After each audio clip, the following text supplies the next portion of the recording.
அனைவருக்கும் வணக்கம். கற்றறிந்த சான்றோர்கள் முன் கல்லாத மேதையை பற்றி கணம் நேர பேச இதோ நான் வருகிறேன். விருதுநகர் விலாசத்தை தருகிறேன். இந்த தருணியில் ஆயிரம் தலைவர்கள் வரலாம் போகலாம், வாழ்வார் வீழ்வார். அதையும் கடந்த என் மனதை திறந்து சொல்கிறேன். விருதுநகரை ஈன்ற வித்தகரே நம் பெருந்தலைவர் ஐயா அவர்கள் 1903 ஜூலை 15 நாள் நம் பூமியை வந்தடைந்தார். பாமர மக்களின் துயரத்தை துடைப்பதற்காக குமாரசாமி என்பவருக்கும் சிவகாமி என்ற இரு தெய்வங்கள் அவரை தமிழகத்துக்கு பரிசாக தந்துள்ளனர்.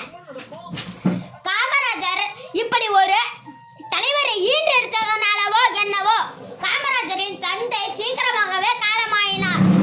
காமராஜரின் தந்தை இழப்பால் காமராஜரால்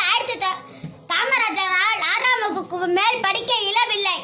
குடும்பத்தை சுமக்கும் நிலையில் தள்ளப்பட்டார். அப்போது அவர் நிச்சயமாக நினைத்திருக்க மாட்டார், என் நாட்டையே தாயாக நினைத்து சுமக்க போகிறோம் என்ற நம் இந்தியா இன்னும் அடிமைப்பட்டு இருக்கிறதே என்ற இந்த அடிமை சாசனத்தை உடன் தெரிய வேண்டும் என்ற காமராஜர் 1952